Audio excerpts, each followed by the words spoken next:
Hi hello అందరికీ నమస్కారం. Welcome back to our channel.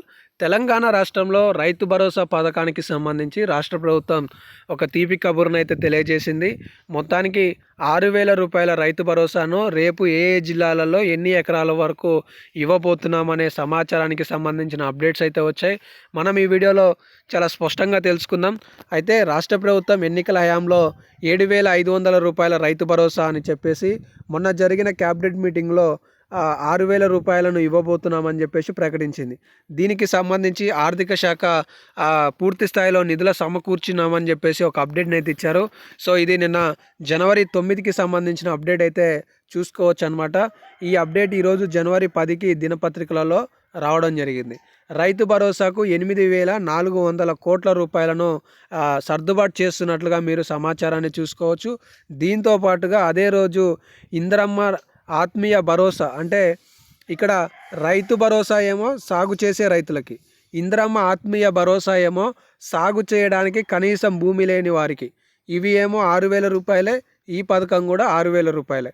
కానీ సాగు చేసే రైతు 10 ఎకరాలు కలిగి ఉంటే 6,000 రూపాయల చొప్పున 60,000 రూపాయలు అనేవి జమ కాబోతున్నాయి. కానీ ఆత్మీయ భరోసాలో మాత్రం 12,000 రూపాయలు 2 విడతలలో భాగంగా, ఒక విడత 6,000, మరొక విడత 6,000 ఇలా 2 విభాగాలలో ప్రభుత్వం అందించబోతుంది. అయితే దీనికి సంబంధించి ఎప్పుడు ఏంటి అనే సమాచారం చూసుకుంటే, గణతంత్ర దినోత్సవం రోజున జనవరి 26 నుంచి రాష్ట్రంలో అమలు చేయనున్న రైతు భరోసా పథకం కోసం 8,400 కోట్ల రూపాయలు సిద్ధం చేశామని ఉప ముఖ్యమంత్రి బట్టి విక్రమార్క గారు ప్రకటించారు. అలాగే వ్యవసాయ కూలీలకు కూడా ఏటా 12,000 చొప్పున అందజేసే ఇందిరమ్మ ఆత్మీయ భరోసా పథకం కూడా జనవరి 26 నుంచే ప్రారంభిస్తామని తెలిపారు. సో మొత్తానికి మీరు సమాచారం చూసుకోవచ్చు. మొన్న జరిగిన క్యాబినెట్ మీటింగ్లో ప్రభుత్వం చాలా స్పష్టంగా చెప్పింది. ఈ నెల 26వ తారీఖు నాడు తెలంగాణ రాష్ట్రంలో 3 పథకాలను ప్రారంభించబోతున్నామని. ఒకటి రైతు భరోసా, రెండోది ఇందిరమ్మ ఆత్మీయ భరోసా, మూడవది కొత్త రేషన్ కార్డులు. సో ఇప్పటికే ఇక్కడ ఈ 2 పథకాలకి సంబంధించి సుమారుగా 8,400 కోట్ల రూపాయలు రైతు భరోసాకి అయితే 3,000 కోట్ల రూపాయలేమో ఆత్మీయ భరోసాకి ప్రభుత్వం సిద్ధం చేస్తున్నట్లుగా తెలుస్తుంది. అయితే రైతు భరోసాకి సంబంధించిన నిధులను మాత్రం విడతల వారీగా మొదట 2 ఎకరాల వరకు ఫస్ట్ విడత కింద, తర్వాత 4 ఎకరాల వరకు రెండో విడత కింద విడతల వారీగా నిధులని ఖాతాలలో జమ చేసే అవకాశాలు ఉన్నాయనే సమాచారం అయితే తెలుస్తుంది.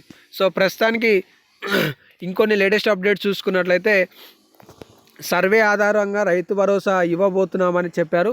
కానీ ఇప్పుడు అలాంటిది ఏమీ లేదు అనేది అప్డేట్ అయితే తెలుస్తుంది. తెలంగాణ రాష్ట్రంలో దరఖాస్తులు లేకుండానే సాగు చేసే ప్రతి రైతుకి కూడా రైతు భరోసా అనేది అందబోతున్నట్లుగా తెలుస్తుంది. అయితే తెలంగాణ రాష్ట్రంలో 15 లక్షల ఎకరాలు అంటే ఎలాంటి వ్యవసాయం చేయని భూములు ఉన్నాయని ప్రభుత్వం గుర్తించిన నేపథ్యంలో ఆ భూములకి మినహా 1,38,00,000 ఎకరాలకి మాత్రం రైతు భరోసా కింద నిధులను రాష్ట్ర ప్రభుత్వం ఇవ్వనున్నట్లుగా సమాచారం అయితే తెలుస్తుంది. 26 నుంచి విడతల వారీగా ఖాతాలలో జమ, 12 లక్షల మంది కూలీలకు ఉపాధి కార్డు ప్రతిపాదన కింద ఇందిరమ్మ ఆత్మీయ భరోసా 6,000 రూపాయలను కూడా ప్రభుత్వం జమ చేయనున్నట్లుగా ఈ సందర్భంగా మీరు చూసుకోవచ్చు. సో తెలంగాణ రాష్ట్ర రైతాంగానికి అంతా కూడా రైతు భరోసాకి సంబంధించిన అప్డేట్స్ గురించి సమాచారం తెలిసిందని అయితే అనుకుంటున్నాను. తెలంగాణ రాష్ట్రంలో జనవరి 26 నుండి 10 ఎకరాల వరకు ఉంటే 10 ఎకరాలు, 20 ఎకరాల వరకు ఉంటే 20 ఎకరాల వరకు సాగు చేసే ప్రతి రైతుకు కూడా 6,000 రూపాయల చొప్పున రైతుల ఖాతాలలో నిధులు జమ కాబోతున్నాయి. సాగు చేయడానికి భూమి లేని రైతుకి కూడా 6,000 రూపాయల మొదటి విడత ఆత్మీయ భరోసా నిధులను కూడా రాష్ట్ర ప్రభుత్వం జమ చేయబోతుందనే సమాచారాలు ఈ సందర్భంగా మనం తెలుసుకోవచ్చు. సో మీ తోటి వారికి కూడా ఇదే సమాచారాన్ని షేర్ చేయండి.